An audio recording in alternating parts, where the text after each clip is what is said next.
Kids who ride newer, environmentally friendly school buses may miss less time in the classroom, according to a new study.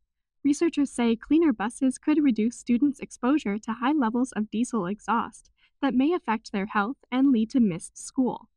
Epidemiologist Meredith Petty of the University of Michigan says this pollution can worsen asthma.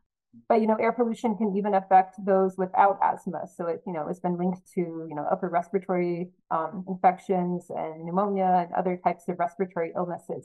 For this study, investigators compared school attendance in districts that were randomly selected to receive EPA funding for cleaner buses versus districts that were still using older buses between 2012 and 2017. The winners saw an additional 6 students in attendance each day in an average-sized district of 10,000 kids.